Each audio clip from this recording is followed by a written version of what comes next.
Donald J. Trump served as the 45th President of the United States from January 20th of 2017 to January 20th of 2021. Under the U.S. Constitution, his term ended at noon, at which point Joe Biden became the 46th president. However, the transition of power following the election was not peaceful. After losing the election, Trump allegedly refused to concede, challenging the results through legal actions, political pressure, and by promoting alternate electors. These efforts culminated in a rally he led on January 6th, the day Congress was set to certify the electoral results. That rally turned into a march on the Capitol, where a violent breach disrupted the certification process for several hours. The election results were finally certified in the early hours of January 7th of 2021. Since then, hundreds of individuals involved in the Capitol breach have been prosecuted and jailed. On August 1st of 2023, Trump was indicted in Washington, D.C. on 4 criminal counts related to his efforts to overturn the election and disrupt the constitutional transfer of power. He moved to dismiss the indictment, but the district court denied his motion. Now he appeals. Let's take a look. United States of America versus Donald J. Trump, appellant. Mr. Sauer for the appellant, Mr. Pierce for the appellee. Before you get started, can I just get a couple of things on the record? Our jurisdiction was challenged by an amicus, but from your reply brief, you are not questioning our collateral order jurisdiction. Correct. We defend the collateral order jurisdiction. That's correct, Your Honor. And then also, you have either abandoned or not made the Fifth Amendment double jeopardy argument before us. We have framed the double jeopardy argument as arising principally from the impeachment judgment clause. So we haven't argued that if you go straight to the double jeopardy clause, that alone would result in reversal. We're focusing on the impeachment judgment clause. Now that incorporates principles of double jeopardy, right. but we haven't said a straightforward directly under the double jeopardy clause in this court at this time. Go ahead, then. Well, before that occurs, then I do want to speak to you a little bit more about jurisdiction, because we still have to satisfy ourselves that we have the jurisdiction. So even though you believe that there's interlocutory jurisdiction with respect to the collateral order doctrine, how do you place that in line with Midland's asphalt case, which specifically says in a criminal case, your jurisdiction needs to stem from the Constitution or be explicit as well in statutory law? We have 3 responses to that, if I may, Your Honor. One is, of course, that if you look at the language of Midland asphalt, what Justice Scalia is discussing in that case is particularly a situation where the right is one, the legal and practical value of which would be destroyed if it were not violated before trial. And these claims of absolute immunity fall right in the heartland of that description of that right. That's been reinforced by the Supreme Court. But how do you deal with explicitly stating that? Because we don't have an explicit communication here with respect to anything in the Constitution or statute. Yeah, I respectfully disagree with that. The doctrine of presidential immunity arises directly from Article 2, Section 1 in the Executive Vesting Clause, and it's reinforced by the plain language of the Impeachment Judgment Clause, which specifically refers to trial. Remember, what Midland asphalt is talking about is situations where the right not to be tried is at stake, and it distinguishes that from the right, the remedy for which is a dismissal of an indictment. So when you're talking about the right not to be tried, we have the clearest and most explicit reference to trial of any of the clauses in which the Supreme Court has found interlocutory jurisdiction. But there have been other circuits that have indicated on the issue of immunity, Midland asphalt still applies. Yeah, not presidential immunity with respect to this court's. That's what you're making your distinction. Right. And well, what I would say is this court's decision in Cisneros explicitly says, right there in it, it says most separation of powers claims may not be subject to interlocutory review, but there are some that may. And then it goes on to say presidential immunity arising from the separation of powers, citing Clinton against Jones. So Cisneros, I think, expressly contemplates that there be interlocutory jurisdiction in this sort of claim. And that's further reinforced by the court's subsequent decisions in Rose and Rostentowski, situations where the court said, look, there's a speech and debate claim, and there's also another claim it isn't derived directly from the Constitution, but it's closely akin or analogous to such a claim. Again, about explicit, because in the double jeopardy trial scenario, you have twice put in jeopardy. So you cannot be tried again in that regard. Then in the speech and debate, it says shall not be questioned. So the language was explicit, but you're not giving me anything that says explicitly in the references that you cite. I have two responses to that. One is the plain language of the impeachment judgment clause, which says that only the party convicted shall be subject to indictment, trial, judgment, and punishment according to law. But So that's right if you there, take the negative inference, correct? that's the plain language supports that. We've heard from the very beginning that it is the language that is the natural and ordinary meaning. The impeachment judgment clause. So that is an argument that is explicit. And I also point out that this court in Rose, in Rostentowski, in Cisneros expressly held this is not a magic words requirement. In other words, it isn't that it's got to say right there in the text of the Constitution or a statute that this is a right not to be tried. It's that the right once formulated has to explicitly include the right not to be tried. And that's why what actually the language that's previously in Midland Asphalt is heavily emphasized by Justice Scalia is a situation where there's interlocutory appeal when it's a right, the legal and practical value of which is destroyed if it's not vindicated before trial. There's similar language in Cisneros. And for all these, I'd also point out that the government also has not challenged the court's jurisdiction. It has conceded. We have to be Absolutely secured yes. in our own jurisdiction. Yeah. And hasn't the Supreme Court itself referred to the Midland Asphalt as a suggestion? I'm not aware of that, but I think In digital equipment. Gotcha. Yes, Your Honor. I believe Your Honor is correct about that. I think that's an excellent point, and that's reinforced by this court's case law in Cisneros, Rose, and Rostentowski. Turning to the merits, if I may, Your Honor. To authorize the prosecution of a president for his official acts would open a Pandora's box from which this nation may never recover. Could George W. Bush be prosecuted for obstruction of an official proceeding for allegedly giving false information to Congress to induce the nation to go to war in Iraq under false pretenses? Could President Obama be potentially charged with murder for allegedly authorizing drone strikes targeting U.S. citizens located abroad? Could President... So can I explore sort of the implications of what you're arguing? I understand your position to be that a president is immune from criminal prosecution for any official act that he takes as president, even if that action is taken for an unlawful or unconstitutional purpose. Is that correct? With an important exception, which is that if the president is impeached and convicted by the United States Senate in a, proceeding that reflects, widespread political consensus, that would authorize the prosecution under the plain language of the impeachment judgment clause. Okay. So yes, with that exception. So it seems to me that there are a lot of things that might not go through that process because it's quite a cumbersome process that requires the action of a whole branch of government that has a lot of different people involved. And so in your view, could a president sell pardons or sell military secrets? Those are official acts, right? It's an official act to grant a pardon. It's an official act to communicate with a foreign government. And such a president would not be subject to criminal prosecution? The sale of pardons example is an excellent example because there were allegations about a sale of a pardon essentially when it came to President Clinton's pardon of Mark Rich, and the U.S. DOJ carefully and for the very reasons we've emphasized in our brief, decided not to prosecute President Clinton with that because it raised concerns about whether or not a president can be prosecuted for his official acts. There's actually an op-ed in the National Review from Andrew McCarthy. But your position is that he can't be prosecuted for that unless he's impeached. Yeah, that was, as long as it's an official act. I mean, in certain cases, purely private conduct under Clinton against Jones, he'd be subject to prosecution for that as long as he's not in office. But as long as it's official act. Could a president order SEAL Team 6 to assassinate a political rival?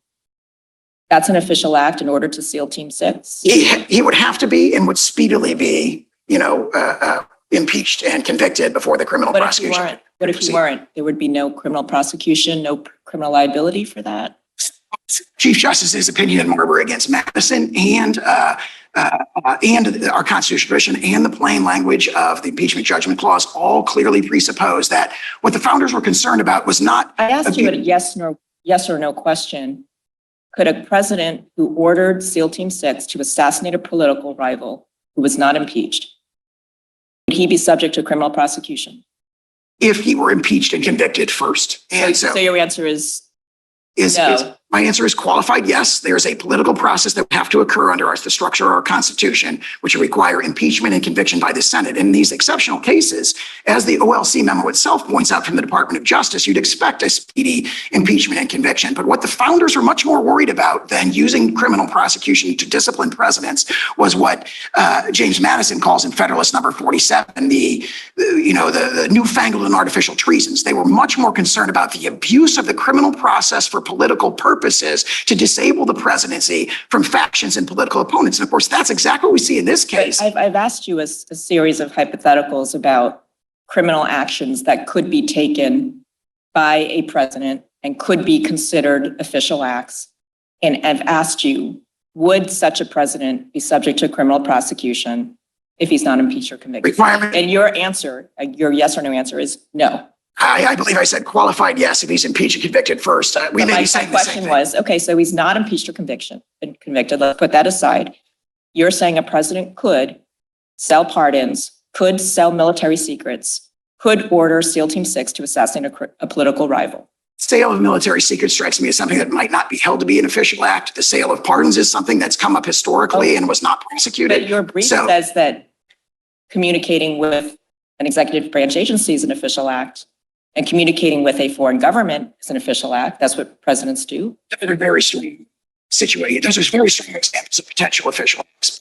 If you look at what Chief Justice Marshall said against Madison, he said, rising directly under Article 2, Section 1, that the courts, that the president's official acts are, quote, never examinable by the courts. And he says it like 4 different times on pages 164 to 166. Well, let me ask you about that then, counsel, because your position is, as I understand it, if a president is impeached and convicted by Congress, then he is subject to criminal prosecution, correct? That would be a necessary, said to prosecution. Is that a yes? Yes. Okay, so therefore he's not completely and absolutely immune, because under the procedure that you concede, he can be prosecuted if there's an impeachment and conviction by the Senate. Very, very formidable structural check against the astonishing and radical action of prosecuting a former president with official acts. Correct, but you're conceding that presidents can be criminally prosecuted under certain circumstances. Specifically, if they're impeached and convicted, I think that's the plain language of the impeachment judgment clause. And isn't that also a concession that a president can be criminally prosecuted for an official act? Because presidents can be impeached for official acts. Under those unique circumstances. Correct. But given that you're conceding that presidents can be criminally prosecuted under certain circumstances, doesn't that narrow the issues before us to, can a president be impeached? Can a president be prosecuted without first being impeached and convicted? All of your other arguments seem to fall away. Your separation of powers arguments fall away. Your policy arguments fall away if you concede that a president can be criminally prosecuted under some circumstances. I disagree with that. The Constitution in the Article 2, Section 1 vesting clause, as interpreted very clearly by Chief Justice Marshall and Marbury against Madison, says Article 3 courts lack jurisdiction to engage in examination of the president's official acts. That's But been you just reaffirmed by conceded that Article 3 courts can do so if he's been impeached and convicted. the Constitution makes a carefully balanced, explicit exception to that principle in the impeachment judgment clause. So the problem for the separation of powers, the Constitution does this in many other situations where it engages in a balancing. What the framers were most concerned about was not the notion that the president would never be prosecuted for things that outrage his political opponents. What they were concerned about was politically motivated prosecutions. But they didn't say the president can never be prosecuted. They set up the Correct. separation of powers and they created a very narrow exception Correct, that would but- allow prosecution in those cases. But once you concede that there's not this absolute immunity, that the judiciary can hear criminal prosecutions under any circumstances, you're saying there's one specific circumstance, then that means that there isn't this absolute immunity that you claim. I'm not aware of any case or constitutional doctrine that would say the Constitution sets up a very strong principle and it creates a very narrow exception, and therefore the exception just makes the principle vanish. I just disagree. That's with not that. what I'm asking you. I'm saying that you're coming before us and saying that there is this absolute immunity, that is grounded in the separation of powers, that the judiciary can never sit in judgment on what the president is doing. But you're conceding that that's not true because under some circumstances, the judiciary can do that. That's all I'm saying. I think I repeat my answer, which is that there's a very strong principle in the separation of powers that prohibits Article 3 courts from sitting in judgment over a president's official acts. There's a very narrow exception for conviction after impeachment. I understand. And that's the position. It just seems to me that if once you concede that presidents can be prosecuted under some circumstances, your separation of powers argument falls away. And the issues before us are narrowed to, are you correct in your interpretation of the impeachment judgment clause? Does the impeachment judgment clause actually say what you say it says? That's all that's really we need to decide. I respectfully disagree with that. There is a strong principle. It's reinforced by Chief Justice Marshall in Marbury against Madison. He did not say we can never sit in judgment over a president's official acts, but because it can be impeached, convicted, therefore we can do it whenever we want to. He said the exact opposite. He says they are never examinable by the courts. So And are that's we answering the larger question about whether there's presidential immunity from criminal prosecution for official acts? Or are we looking to a standard on a motion to dismiss, which says, look to the allegations, take those as true, and then look to whether or not we should be looking at official acts in that lens? actually both threshold question raised by district court judgment is essentially there's no such thing as criminal immunity for a former president, and therefore the district court never reached the second issue, which is if you actually look at the face of the indictment, are these all official acts?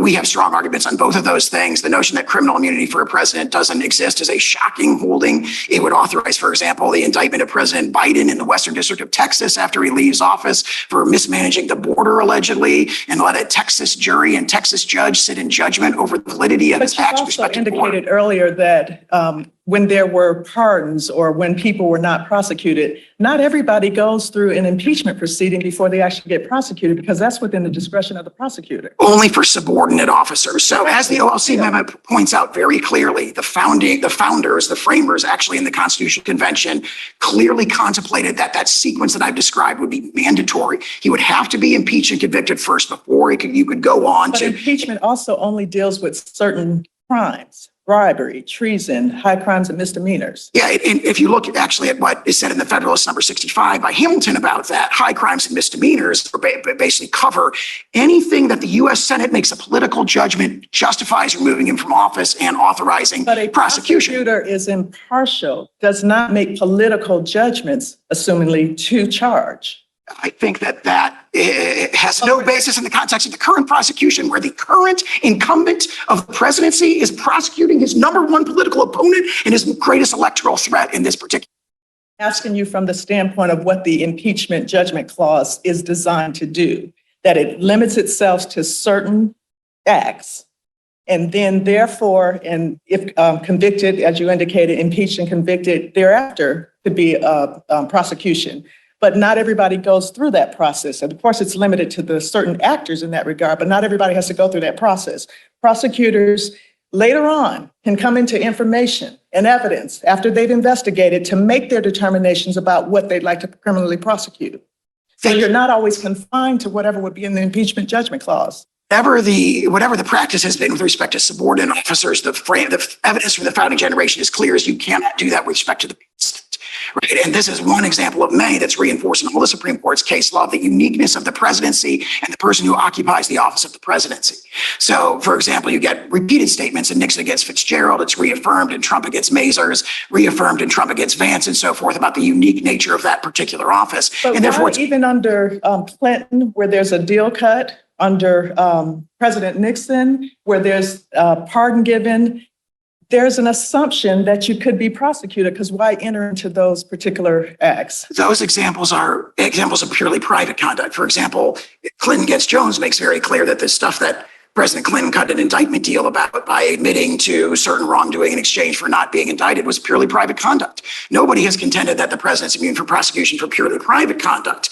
It's a question is, can he be indicted for official acts? And you referred to the pardon of President Nixon. We have two things to say about that. President Nixon was accused of a wide range of purely private conduct. He was facing potential indictment for that at the time the pardon was issued. Back to purely private conduct. If we go to the indictment, they are not alleging purely, they're alleging that this is private conduct, but it's subject to fraud, not official acts. So why don't you speak to that, since you said that we have to look at the broader question as well as the indictment? Yes, Your Honor. So the allegations of the indictment allege only official acts. The only way to even characterize them as private acts is to turn to the alleged motive or purpose for them. So their whole theory, their characterization of the language in the indictment is, oh, we're alleging purely private conduct because it was engaged in for particular purposes. And that's foreclosed by a very long and strong line of Supreme Court precedents. How does the Blasingame case fit here, that this circuit distinguish office seeker versus office holder in terms of how you're committing the acts? This Blasingame strongly reinforces what was said. It's been said in Supreme Court cases in Stump against Sparkman, going back to, for example, Marbury against Madison, where it's the nature of the act itself. I understand the Blasingame opinion to reinforce that by saying it's an objective. They use the word objective multiple times. Objective, context-specific assessment. It does not turn on the purpose or motive. That was strongly pushed in Blasingame, and this court properly rejected. That's consistent with Nixon against Fitzgerald, Bradley against Fisher, Spalding against Vilas, Judge Hand's opinion in Gregoire. I mean, that's the strongest principle of law in this context. I'll turn to my colleagues because I've taken up your time, but we'll give you what you need. With respect to the actual indictment, it does not gloss over what, and put it in terms as you're describing.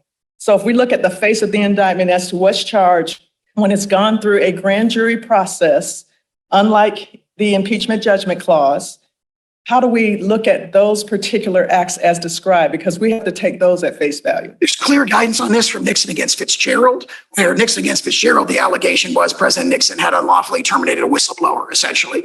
And that whistleblower came into court and says, this is not subject to immunity because it was unlawful. And the court said, we're not looking at that granular level of detail, and we're not considering, most importantly, the alleged motive for these acts. It said that the level of specificity to consider it is conducting the business of the Air Force. Similar here, if you look at the indictment, there's 5 classes of conduct that are alleged, many of which are just obviously official conduct. Meeting with the U.S. Department of Justice about who should be the cabinet level officer running that. Is it the courtland of the appointments power? You said many of which, so not really all of which. I mean, Arcanich is all which. There's one exception because there's allegations about the ELIB speech, and under Blasingame, the contention was made that they should be remanded for that. But if you look at the other public statements, for example, President Trump's tweets, the Second Circuit held in Knight First Amendment Center that it was based on overwhelming evidence. That's an official channel. His Twitter account during the presidency was an official channel of government communication, and under the objective test in Blasingame, all those tweets are obviously immune. So also with meetings with the Department of Justice, meeting with members of Congress, that falls right within the heartland of Article 2, Section 3, which authorizes the president to communicate with Congress about the matters that he views as expedient. Let me ask you, first of all, I don't believe you were counsel then, but what about the 2 concessions made in the first impeachment proceeding and then in Trump v. Vance, that impeachment should be stayed and wait until he's out of office when he would be subject to criminal liability? As to Trump against Vance, it was a purely private conduct that involved a subpoena, a criminal subpoena for tax records that long predated President Trump's time in office. So it was purely private conduct. The concession that he could be subject to prosecution is also correct. As for the impeachment brief, for example, that they've cited in their briefs, what that says is we have a judicial process in this country, period. We have an investigative process in this country to which no former officer is immune. It did not say there could never be raised an immunity defense. It said criminal process can go forward. There's a quote in the congressional record in which your client said through counsel, no former office holder is immune from investigation and prosecution. Investigation is what there's no immunity to. Well, that may be true of subordinate officers, but as to the principal officer, the president, he is immune unless he is impeached and convicted. Again, it comes back to the point he was president at the time, and his position was that no former office holder is immune. And in fact, the argument was there's no need to vote for impeachment because we have this backstop, which is criminal prosecution. And it seems that many senators relied on that, voting to acquit. That relies on speculation. I've said, I think, statement. And the court, I think, lacks the ability to intuit what motivated senators' votes in the impeachment process. What the Constitution says is you must be impeached and I think convicted. the question that Judge Henderson was asking you was, you took the position, or your client did, during the impeachment proceedings, that there would be an option for criminal prosecution later, and it's in the congressional record. And I guess the question is, what has changed, or why have you changed your position? To agree with that characterization of the statements in the congressional record, I believe there was a distinction between the judicial process and the investigative process. That was in the quote that I just read. In addition to that, whatever concession may or may not have been made there would not have a res judicata effect in this proceeding. These are very different proceedings. And again, the notion that no one is immune from the judicial process and the judicial process should go forward is fully consistent with the notion that defenses, including presidential immunity, which again is rooted in the separation of powers, could be raised in those processes. So the notion that there could be a criminal process and then defenses like this could be raised in that process is I think, pretty straightforward. There's no concession that there's no such thing as criminal immunity. There's no concession in those proceedings that what the district court in this case did, the very kind of astonishing holding that no president is criminally immune from prosecution is just, I think it's not there in the congressional record. Let me go back to Marbury versus Madison. And you isolated that one sentence. Isn't it true that the progeny of Marbury versus Madison has distinguished between discretionary official acts and ministerial, by which they mean imposed by law? And that it's the latter one in which he can be held liable. And I want you to address both U.S. v. Johnson and the Commonwealth of Virginia, because the first one deals with the speech and debate clause.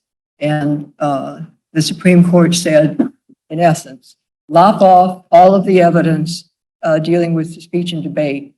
He can still be prosecuted, that is, that congressman, for, I think it was conspiracy to defraud the U.S. or something.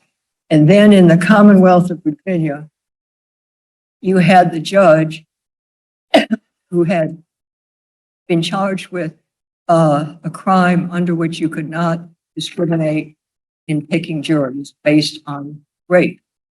And my reading of that case is that the language that you isolate in your reply brief, that it could just as easily be done, that is the choosing of the jury, a ministerial act by someone on the street. To me, that means when you have a duty that is imposed by law, picking a jury, they said was ministerial, imposed by law. Whether you're the man on the street, whether you're the president, whether in that case you're the judge, you can be held criminally liable. And that's how I read, if not Marbury, the progeny. That is, you can't stop at official act. You have to say, was it a discretionary official act or was it a ministerial official act? I agree with that characterization of Marbury. I think that distinction is present in Marbury itself. And I think what I would respond to that is to say, first of all, that extension has never been extended up to the president, and for good reason, because for over 200 years, the courts have held we can't sit in judgment over the president's official acts under any circumstances. So, for example, Mississippi against Johnson. No, not criminal. We don't have any criminal. That's correct. It's never arisen until this case. That is absolutely correct. But if you look at every civil context, what they've said, you keep in mind that what Chief Justice Marshall says is never examinable. Never examinable. So there would be no judicial proceeding where you could say the president did this and we're going to sit in judgment directly over that. That's reinforced by Mississippi against Johnson, by Swan against Clinton from this court more recently, where the courts hold that we can't even enjoin or even really enter a declaratory judgment directly against the president for his official acts. Whereas the distinction between ministerial and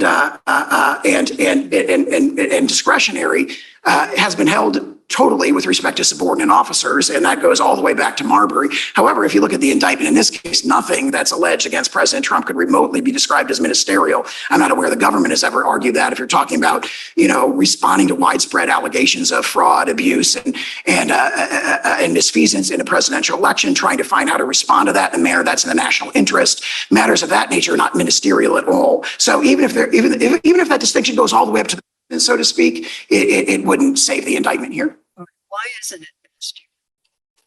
his constitutional duty to take care that the laws be faithfully executed requires him to follow those laws, every one of them.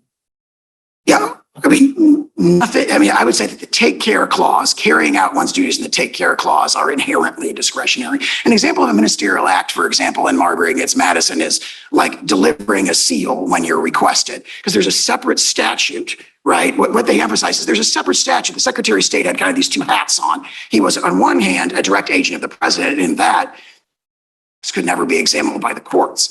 On the other hand, the original statute had imposed all these like purely ministerial duties that had to do with record keeping and delivering documents. Like if you got a land deed that's got a seal on it and person asks for it, where there's no discretion at all. When you're talking about the take care clause, there's no statute that could impose on the president a mandatory duty to engage. I mean, the notion that when the president's meeting with the Department of Justice, for example, saying, hey, we should investigate and enforce federal fraud statutes, the notion that that's ministerial strikes me as insupportable. Well, I think you're missing what I'm asking, which is, I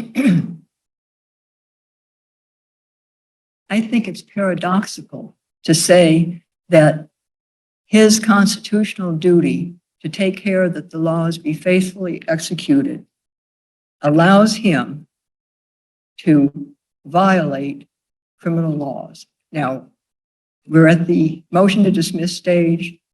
The government has charged the specific criminal laws. We have to assume they're true. I mean, my response to that, I think, would be to emphasize what Chief Justice Marshall said in Marbury, which is that they can never be examined by courts. That naturally includes a criminal proceeding. But I thought you agreed with me that we've gotten beyond Marbury in the sense that official acts has been subdivided into discretionary and duty-bound or ministerial. And in the ministerial or duty-bound, at least with respect to even legislators and judges, they have been held criminally liable. And that's in the face, at least with respect to the legislators, of an explicit constitutional privilege.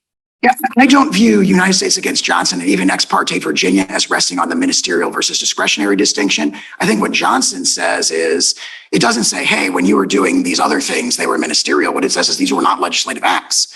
Right. And so it draws a distinction between legislative and non-legislative acts. So also, I think that's the right reading of ex parte Virginia. They go on to say judicial act. In other words, the argument that picking a jury, I don't even believe they use the word, to my recollection, ministerial. They say that because they were criminal acts. They were criminal acts. Picking the jury based on race is a criminal act. And whatever Johnson did, I think it was the very same statute, fraud against the United States, that is before us today. Yeah, I would say that the distinction in those cases is between, in the judicial case, Johnson, legislative acts. The legislative case, Johnson, is between legislative acts and non-legislative acts. The distinction in ex parte Virginia is between judicial acts and non-judicial acts. That phrase is used. And here, the distinction is between presidential acts and non-presidential acts, and everything that's alleged in the indictment is a presidential act. Your Honor, I see. May I? There are a number of precedents or cases in which the Supreme Court has reviewed actions by the president. The seminal case of Youngstown Sheet and Tube, where the Supreme Court reviewed Harry Truman's seizure of the steel mills during the Korean War. There's also the case of Little versus Bareem, where Chief Justice Marshall reviewed the actions of President Adams when he seized certain vessels. Trump versus Hawaii was reviewing President Trump's order restricting the entry into the United States of nationals from certain foreign countries. How does that square with your position that the judiciary can never review executive action? All those cases fall squarely within the well-established exception in ex parte Young, where the judiciary is allowed and does frequently issue declaratory judgments, injunctions, judgments against subordinate officers. Wait, these are presidents. Harry Truman was the president when he seized the steel mill. How does that comport with your theory? Relief granted in that case was an injunction against the Secretary of Commerce, not against the president. This court has reaffirmed very recently that you cannot issue an injunction directly against the president. The court has no jurisdiction to do that. Cannot enter. It strongly indicates in Newdow against Roberts that the court can't even enter a So the declaratory court can judgment. review presidential action if, on paper, they direct their judgment to a subordinate officer. Is that what you're saying?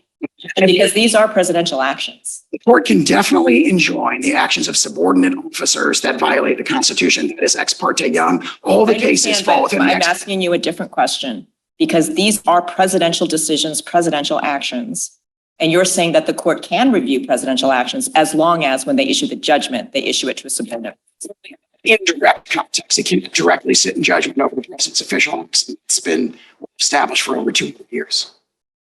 You're using the impeachment judgment clause essentially as a negative implication with respect to that the civilian officer or president, of course, has to be impeached and convicted and then nevertheless thereafter.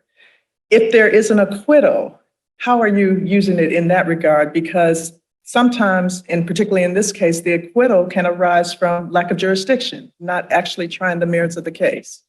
The impeachment judgment clause doesn't distinguish between those sort of merits-related acquittals and non-merits-related acquittals. Frankly, the same sort of thing comes up in just criminal prosecutions under the double jeopardy clause, where a determination that the defendant is acquitted does not necessarily reflect an actual determination that they're not factually guilty. And in fact, this is emphasized in the OLC memo that they themselves address, that actually, that determination often reflects things that are distinct from the merits. So that doesn't, I think, in any way undermine the sort of double jeopardy force, so to speak, of the impeachment judgment clause. And one of the briefs indicated that Jack Smith is improperly appointed. Do you have a position there? It's a very persuasive brief, but I can see we have not raised it in this case. I think it raises very powerful questions, but we haven't raised it in this case at this time. Just about the effect of blasting game.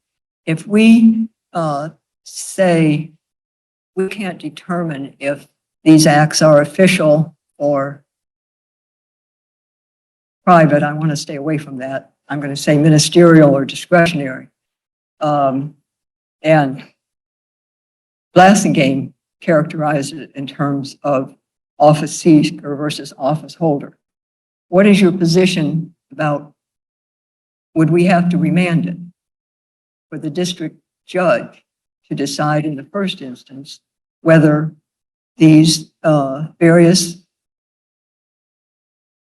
4 points that the defense has made against imposing criminal liability hinge on whether the acts are ministerial, discretionary, official, private, however you want to characterize it? I used the phrase from Clinton against Jones, which says purely private conduct is what can be, subject to judicial process after a president leaves office. In response to your question, our principal position is you can look at this indictment and it alleges official acts and it can be ordered to be dismissed. We acknowledge, though, that the district court didn't reach that issue, and Blasingame did remand, and the court absolutely has the discretion to remand to the district court for the application of the doctrine of criminal immunity in the first instance. And we admit that that would be a natural thing for the court to do. To the specific acts. Correct. Yeah. In other words, if the court holds that there is presidential immunity, which it should, then remand to the district court to say, okay, go through the indictment or else hold factual findings and so forth to decide how it applies to the conduct alleged in this case. We acknowledge that would be,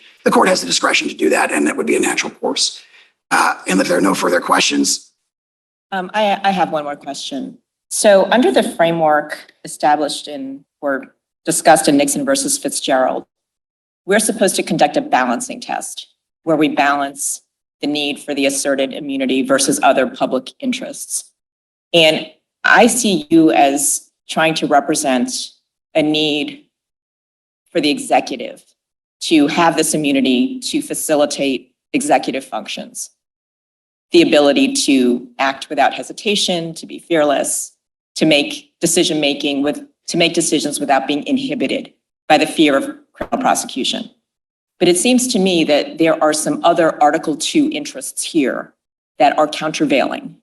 For example, under Article 2, there's an executive vesting clause. And so there is an interest of the executive branch as an institution to have constitutional executive power vest in a newly elected president. There's also an executive interest as an institution in law enforcement, in enforcing criminal laws. And so it seems to me, if we're weighing executive interests versus public interests in things like the integrity of an election, that President Trump's position is not fully aligned with the institutional interests of the executive branch. And in this balancing test, that weakens the executive power that he's trying to assert. I say three things in response to that. First of all, Nixon against Fitzgerald emphasizes that the most compelling consideration when one considers what it describes as policy considerations rooted in or in the separation of powers is the rendering of the executive branch official unduly cautious in the exercise of highly controversial and sensitive decisions that come up all the time. If a president has to look over his shoulder or her shoulder every time he or she has to make a controversial decision and worry, after I leave office, am I going to jail for this? When my political opponents take power, that inevitably dampens the ability of the president. No, I understand that that's your position, but I guess I'm asking you, what about other Article 2 interests? That's one interest, but there are other Article 2 interests in play here too, and they seem to be countervailing.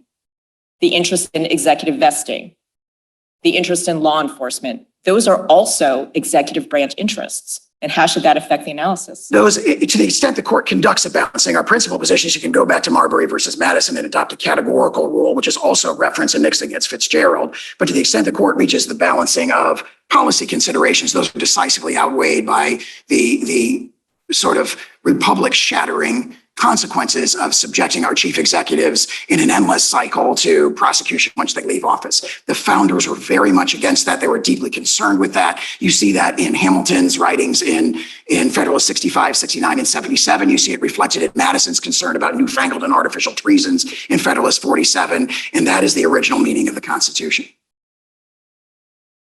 Do you think we should, it just occurred to me, do you think we should take any cognizance of the fact that when they wrote that, George Washington was the president?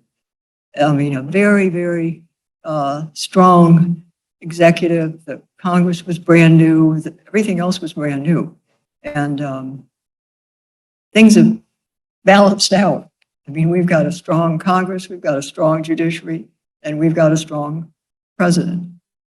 I think that if you look at the writings of the founders, they were definitely looking past the presidency of George Washington, obviously an iconic figure, looking past the presidency of George Washington to future presidencies. And they correctly anticipated that the nation might, what they were deeply concerned about was that the nation would devolve into factions. Factionalism did not govern the presidency of George Washington because of his moral authority. However, immediately when you got to Adams and Jefferson, you immediately devolved into factions. They correctly anticipated and were deliberately looking past that presidency to the future of the republic, a tradition that stood for 234 years until last year when it was shattered by the indictment of President Trump.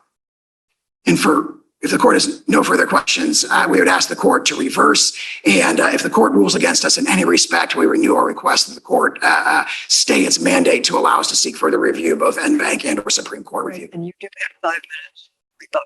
Thank you, Your Honor. Okay. Mr. Pierce. Good morning, and may it please the court. Never in our nation's history until this case has a president claimed that immunity from criminal prosecution extends beyond his time in office. The president has a unique constitutional role, but he is not above the law. Separation of powers principles, constitutional text, history, precedent, and other immunity doctrines all point to the conclusion that a former president enjoys no immunity from criminal prosecution. At a minimum, this case, in which the defendant is alleged to have conspired to overturn the results of a presidential election, is not the place to recognize some novel form of criminal immunity. Now, I want to start with jurisdiction, as Judge Childs raised. It is our view that the court has and should entertain both claims before it. With respect to the immunity claim, I think this court's decision in Cisneros 10 years after Midland Asphalt did allude to a type of separation of powers claim that would involving presidential immunity. I think Judge Henderson pointed out the Supreme Court itself has acknowledged that this idea of an explicit guarantee is more of a suggestion than some sort of statutory prescription. But there's been no cases since then that have actually used that word suggestion to follow up on that line of thinking. Within the Supreme Court, I don't believe there have been cases, but certainly this court in Cisneros, as well as in cases also post Midland Asphalt, like Rose, Rostenkowski, and Durenberger, have recognized that this type of a separation of powers claim, when you're talking about immunity, is something for which a collateral order, appellate jurisdiction on a collateral order theory is available. And there are also other circuits, I think it's 1st, 2nd, and 10th, that keep following that line of thinking with respect to Midland's Asphalt. It requires an explicit constitutional or statutory language that says you cannot be tried. So two responses. One, I think in cases like Cisneros, this court has spoken otherwise, but nonetheless, I think the only one there is the First Circuit's decision in Joseph, where it was the case of a judge seeking a criminal, raising an immunity defense to a criminal prosecution. As this court acknowledged in both, I believe, Rostenkowski and Durenberger, that's in some tension with, or it didn't acknowledge that, but the case, the court there talked about Claiborne and Hastings, which are 9th Circuit and 11th Circuit cases. I think Judge Easterbrook, in his shock opinion, noted that when it deals with a personal immunity like that, it's different than the kind of transactional immunities that were considered in the 10th and the 2nd Circuit cases. And at the end of the day, I think we do, so sort of a small point of common ground between us and the defendant. We do think that with respect to jurisdiction, there is a little bit of a different inquiry with respect to a president. We don't think that carries over to the merits in the least. And I think United States versus Nixon is sort of the perfect example of that. There, the court said it would be unseemly to hold the president, to require the president to go into contempt. Nonetheless, reaching the merits, of course, rejected President Nixon's absolute executive privilege claim and required that the— You don't see a distinction on the civil versus criminal context, because the cases I'm referring to are civil, criminal cases. So I don't, and Rose said as much here when talking about civil and criminal with respect to speech or debate. And again, I mean, I know this Nixon versus Fitzgerald is a civil case, and we strongly disagree that it should be applied here for many of the reasons that Judge Pan set out. But I do think with respect to the immunity, again, given the language in Rose, that would supply basis for this court to entertain the immunity claim. But Now, why aren't you taking the position that we should dismiss this appeal because it's interlocutory? Doesn't that advance your interests? Our interests are twofold. One, as in United States versus Nixon, it is doing justice. And then a second is indeed to move promptly to satisfy and vindicate the public's and the defendant's interest in a prompt resolution of this trial. But doing justice means getting the law right. And it's our view that even if a dismissal on jurisdiction might move this case faster, actually empirically that's hard to know, we just don't think that's the right analysis here on either immunity or the second claim. So we have a line of cases, including Kramer versus Gates and American Hospital Association versus Azar. It says that we can assume hypothetical statutory jurisdiction and reach the merits of a case. Statutory jurisdiction being distinct from Article 3 jurisdiction, which we could never assume because that implicates the power of the court to act. So if we had discretion to reach the merits versus just dismissing this case under Midland Asphalt, which I think is a strong precedent, which suggests that this appeal is interlocutory and does not fall under the collateral order doctrine. How should we determine how to exercise that jurisdiction about whether or not we should reach the merits? So I think in the American Hospitals decision, the 2020 decision, the court said the formulation was something like we're doubtful as to our jurisdiction, but nonetheless, invoking the line of cases you've just described, went on to decide the merits. We would urge the courts to do the same here, even if it entertains doubts with respect to the jurisdiction. Yes, hypothetical statutory jurisdiction is available under the law of the circuit. The court should use that to reach the merits. But doesn't that lead to a hypothetical decision and an advisory opinion? No, I think that so we disagree. The Supreme Court has said that. No, I don't think the Supreme Court has said that. I mean, the Steele Co. is kind of the leading Supreme Court decision, and then some courts, including this court, has devised a hypothetical statutory jurisdiction doctrine. Now, if this court were to dismiss for lack of jurisdiction and then say, nonetheless, as an alternative holding, here's how we would come out on the merits, that I think would be improper. That is what I understand the American Oversight Brief to be suggesting at footnote 11 on page 20 of its brief. That I don't think is something the court could do. I understand the hypothetical statutory jurisdiction piece to allow the court to say, you know what, this is hard. There might be arguments on both sides. We think that we assume hypothetical statutory jurisdiction, we move forward, we decide the merits. Now, Let me ask you about Marbury versus Madden. What's your interpretation of its progeny, or even the case itself? So our interpretation is much closer in line with what I think I heard Judge Pan setting out, and similar to yours. It certainly does not erect a unreviewable power for the presidency. I think the sort of the prime example of that is the Steele-Sheezer case, the Youngstown case. That was President Truman closing the steel mills. That was the court coming in and reviewing that. We see that all the way through to the present. And so it's hard to see any world in which the court just says, we can't intervene here. We do see, I accept the court's, Judge Henderson, the distinction between sort of ministerial and discretionary acts. Compliance with the law is not some sort of discretionary call, right? It is something that I fully endorse or agree with the idea of the paradox of a president, on the one hand, having the Article 2 take care responsibility, and on the other hand, sort of seeing the law as compliance with the law as optional. Let me switch and ask you, how do we write an opinion that would stop the floodgates?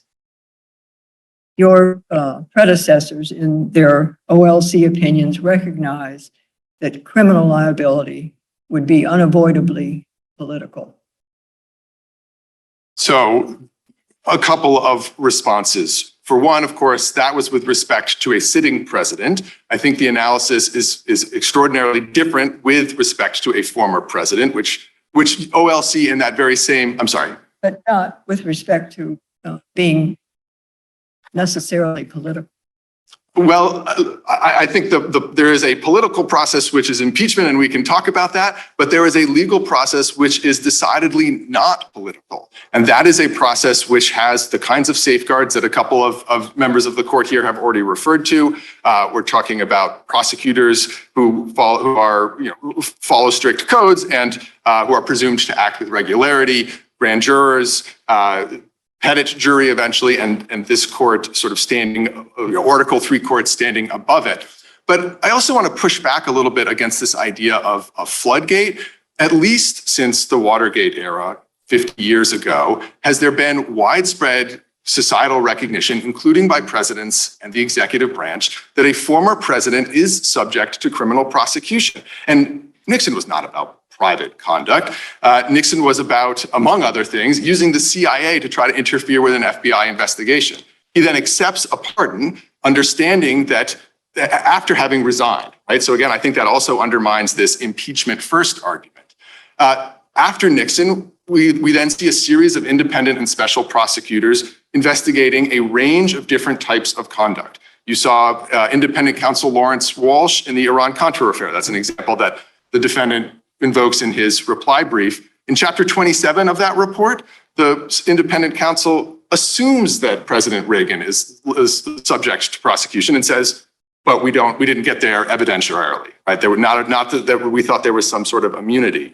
And that has continued through to the present. And so this notion that we're all of a sudden going to see a floodgate, I think again, the careful investigations in the Clinton era didn't result in any charges. The fact that this investigation did doesn't reflect that we are going to see a sea change of vindictive tit for tat prosecutions in the future. I think it reflects the fundamentally unprecedented nature of the criminal charges here. Never before has there been allegations that a sitting president has, with private individuals and using the levers of power, sought to fundamentally subvert the democratic republic and the electoral system. And frankly, if that kind of fact pattern arises again, I think it would be awfully scary if there weren't some sort of mechanism by which to reach that criminally. In your brief, you raised some sort of lesser immunity potentially applying. Want to speak to that? I do. We don't think that's comes into play here. I think the point was in some sort of more challenging cases, it might be that where a president is operating under extraordinary time pressure has to make a very difficult kind of national security type of decision. You know, do I go in and commit this kind of, do we order the drone strike under these circumstances?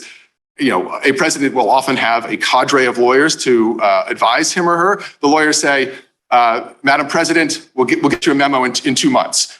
That's not going to be enough in that situation. If there were a drone strike, civilians were killed, that theoretically could be subject to some sort of prosecution as murder. I think that might be the kind of place in which the court would properly recognize some kind of immunity. But that is, of course, nothing like what we've got here. I sort of take the former official's brief discussing the vesting clause to talk about the kind of the nature of charges when they focus on, again, subverting the electoral process. At a minimum, there should be no type of immunity that covers that. So are you saying it should be a case-by-case balancing in each case, whether there's immunity, or how does this work as a legal standard? So we think that it should just be, as the district court held, a finding. There is a balancing under Fitzgerald, right? That's our view. You start with this question: what are the burdens against the presidency, and what are the interests to be furthered? I think the answer to that question under Fitzgerald, we think that the burdens that my friend talks about on the other side are overstated. I'm happy to just describe why. We think the interest in the public's interest in on an ongoing criminal prosecution means that there should be an across-the-board rule that a former president is indeed subject to criminal prosecution. What I'm describing in response to Judge Child's questions is, in a particular case, might there be some extraordinary circumstance where a former president could invoke an immunity? Maybe. I don't think the court has to reach that there. I think the court could write an opinion that reserves and says, based on the nature of the allegations, which we take as true, there is no reason to recognize that here. And so I don't think it needs to be a case-by-case analysis, but I think the court can reserve that type of question to the extent it gives one pause about a president in future situations. To that end, can you answer the question I posed earlier to your opposing counsel about, are we to look at the broader question that was dealt with by Judge Chutkan with respect to presidential immunity, absolute immunity for no criminal prosecution of official acts, versus looking at this indictment and accepting as true the allegations that it brought there, or both? So we have a strong preference that the court adopts the former view and looks at the question in the way of, as the district court did, which is to say, based on questions of separation of powers, of constitutional text, history, precedent, is there, in fact, immunity for a former president? We think the answer to that is no, for of course, all of the reasons we put in the brief, and I'm happy to sort of address here. Candidly, I think if the court gets to that second question, there are some hard questions about the nature of official acts. And frankly, as I think Judge Pan's hypothetical described, I mean, what kind of world are we living in if, as I understood my friend on the other side to say here, a president orders his SEAL team to assassinate a political rival and resigns, for example, before an impeachment? Not a criminal act. President sells a pardon, resigns, or is not impeached? Not a crime. I think that is extraordinarily frightening future, and that is the kind of, we're talking about a balancing and a weighing of the interests. I think that should weigh extraordinarily heavily in the court's consideration. Let me ask you about the effect of Blasingame. What is it? How does it either bind us? How is it persuasive for us? So I think it formally has no application at all because, of course, very early on in the opinion, the court says we're not dealing with any questions of immunity in the criminal context. I tend to agree with my friend on the other side that in many respects, it does reinforce the nature of the Fitzgerald civil outer perimeter standard. It says you don't look at intent or you don't look at purpose. Context plays a more important role than often the content of communications. I think that the significant change, of course, is the acknowledgement of the looking at a president, whether that president is acting in his or her role as office seeker or office holder. But again, to go back to my response to Judge Childs's question, although that would change the nature of whether may change the nature of whether certain things are or are not official acts in the indictment, we just think that's entirely the wrong paradigm to use. We think under Fitzgerald, in fact, that would be inconsistent with Fitzgerald's reasoning and also just irreconcilable with the nature of how criminal law works. I mean, to say that we're not going to take account of motive or intent, there are plenty of acts that every day. I mean, for example, if I were to encourage someone not to testify at trial because I wanted to go on a hike with that person, it's not a crime. If I were to encourage someone not to go on a hike because their testimony at trial, encourage them to skip their trial testimony because their testimony was going to incriminate me, it's the same underlying act. And now when you map that on to the presidential context, you come up with some of the frightening hypotheticals where as long as something is plausibly official, even if it involves assassinating a prominent critic or a business rival, that would seem to then be exempt potentially from criminal prosecution. We certainly wouldn't concede that if that's the world we need to live in. I think we would advance plenty of arguments below, but we really, but those arguments themselves would create satellite litigation that are an additional reason not to go down this route. But looking and thinking about your answer about potentially not looking at motive and intent, when there is a criminal prosecution, that mens rea and that intent is part of the actual statute charged criminally. Yes, precisely. And that's why it wouldn't make sense to then come in and use this non-motive intent. As I understand how Fitzgerald outer perimeter standard might work, it could say those types of official acts, official conduct, that is something from which the president is immune. You don't ever get to that second question of, well, did that person act then with mens rea? Can we prove it beyond a reasonable doubt? Because it is at least under a theory where it's not available at trial, then there's no way to reach that conduct. When we're looking at this indictment, though, back to Judge Henderson's question about the use of blasting game, some of the acts are same or similar, and there was direct discussion of it in that opinion as determining whether it was office seeker versus office holder. So do we use blasting game at least for that? So if this court decides the case the way the district court did, then I don't think blasting game has any role to play at all, because there is no question of whether, was this act official or were these sets of allegations official? The question is, based on a Fitzgerald analysis and history, precedent, et cetera, is there any quantum of immunity for a former president? We think the answer to that question is no. There's no reason, as the district court also found, to turn to the indictment and consider this outer perimeter, this civil outer perimeter standard. How about if we don't decide it the way the district court did?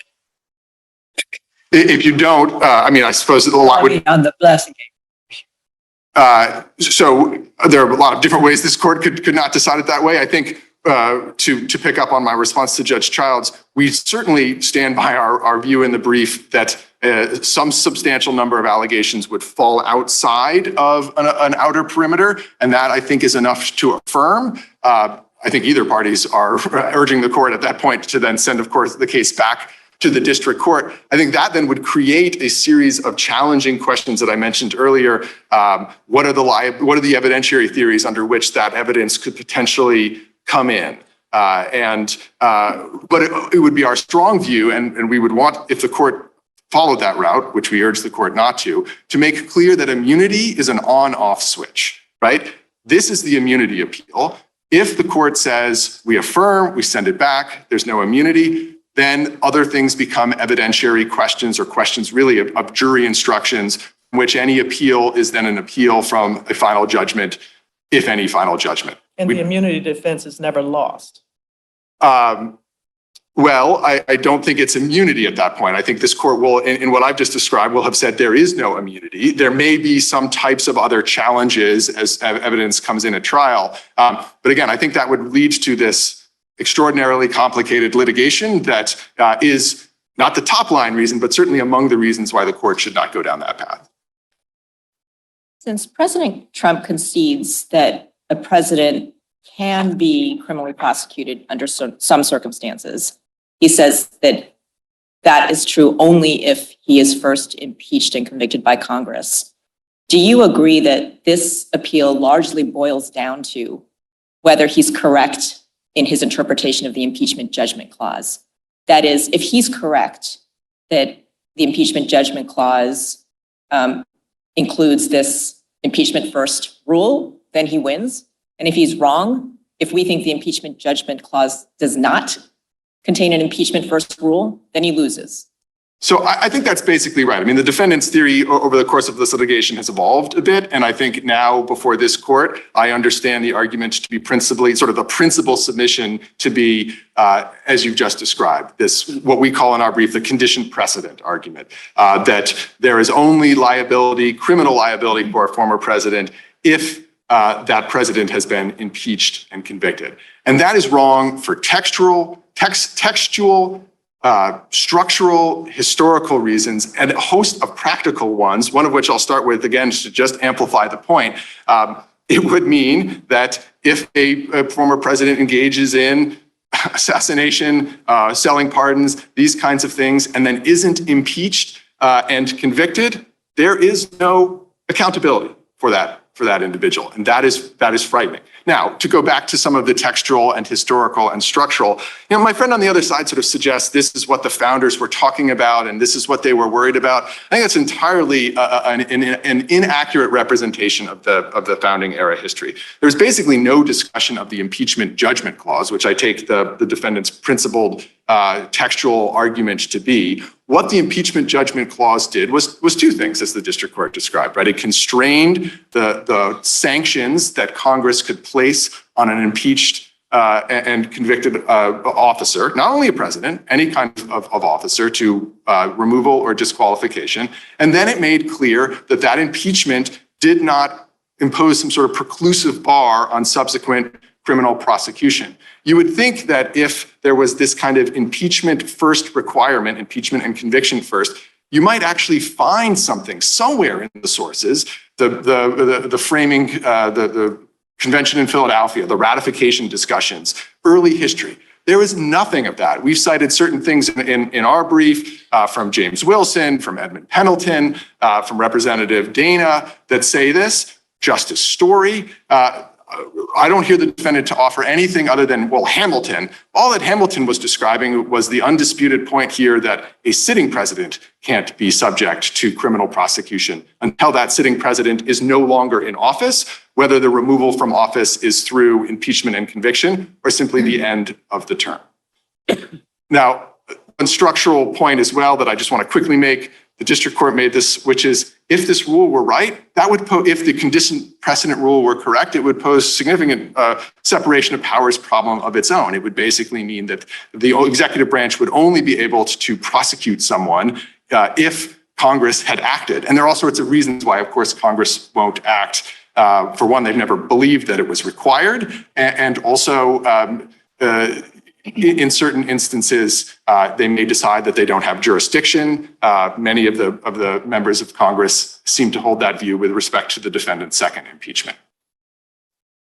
Okay. Thank you very much.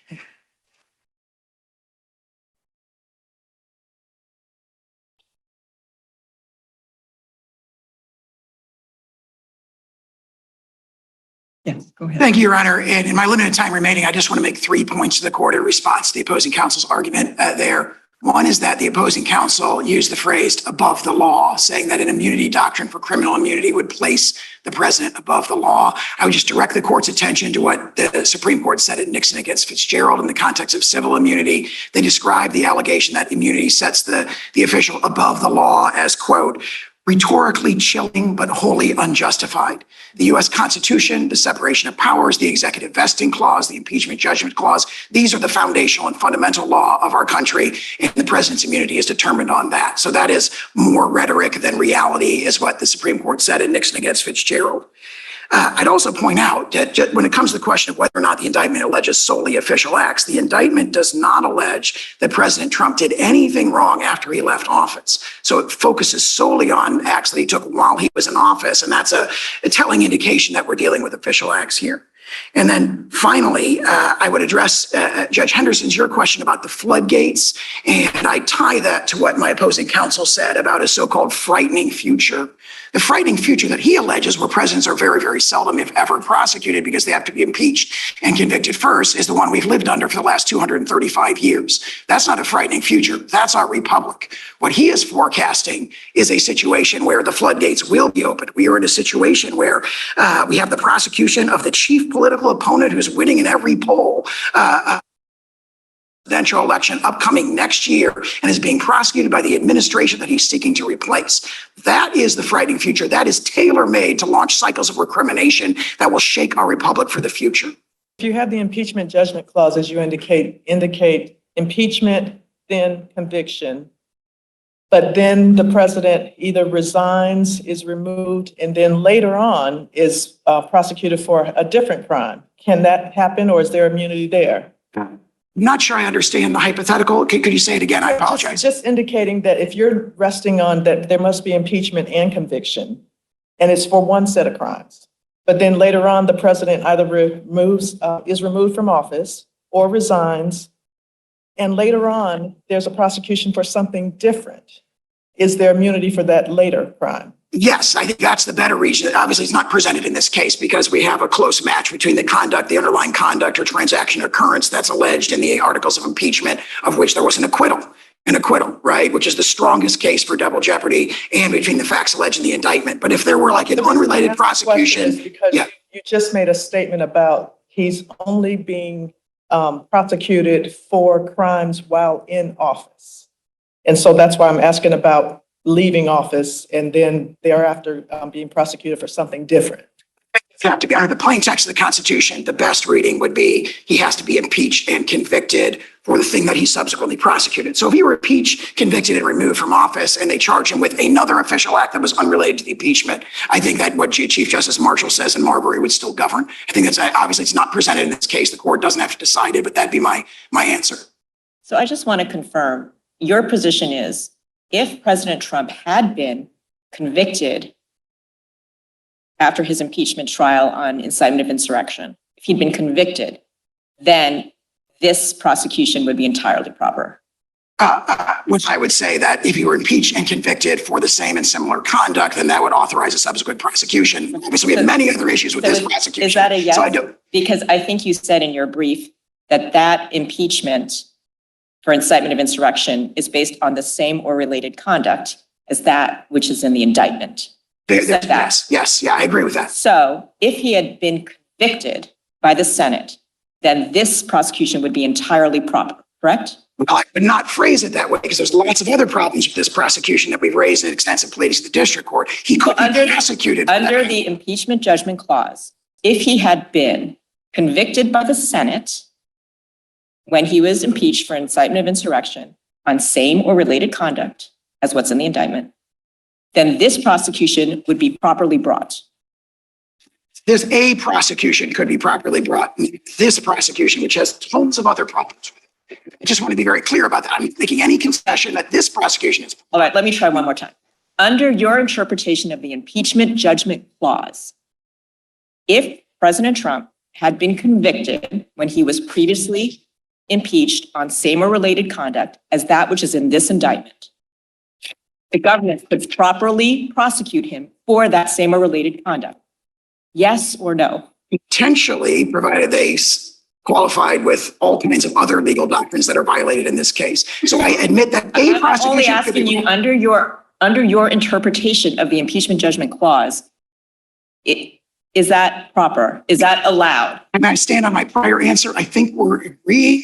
I understand there might be other reasons why you would challenge this prosecution. I'm saying, based on your interpretation of the clause, this prosecution would be properly brought. Again, I would not say this prosecution, be very clear about that. But it's a prosecution based on same or related conduct.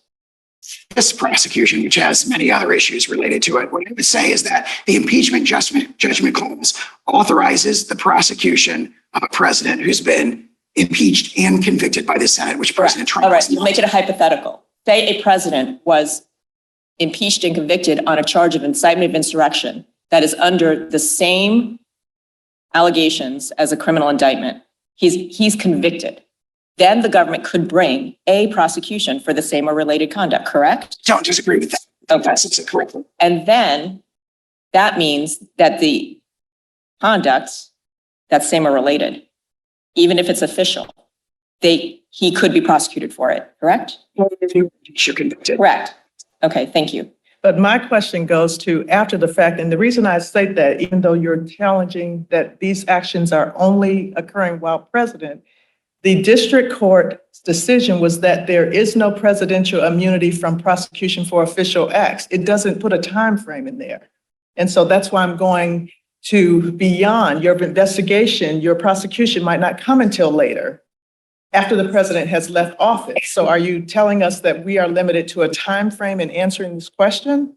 I think the time frame is set forth by Chief Justice Marshall against Marbury against Madison when he says never examinable by the courts. So unless there is that one gatekeeping incident that has to occur, which is impeachment and conviction, the official acts, the court has no jurisdiction to review them under the separation of powers and the executive vesting clause. But that also assumes that an impeachment proceeding occurred. If there is not one, because we discussed earlier that not all officials go through that process. Absolutely. That's a judgment call as to whether that process would even be brought. I would say we have two arguments that reinforce each other. So if there's no impeachment ever and no conviction, then the official acts are immune, period. Further, the impeachment judgment clause incorporates a doctrine of double jeopardy that prohibits it, especially in the case of acquittal. So those are reinforcing doctrines that are set forth in the Constitution. If there are no further questions, we'd ask the court to reverse. All right. Thank you. Following these arguments, the court did not find sufficient error and affirmed the district court's denial. Please let me know what you think about this case in the comments below. And if you like this video, please hit subscribe for more arguments every week.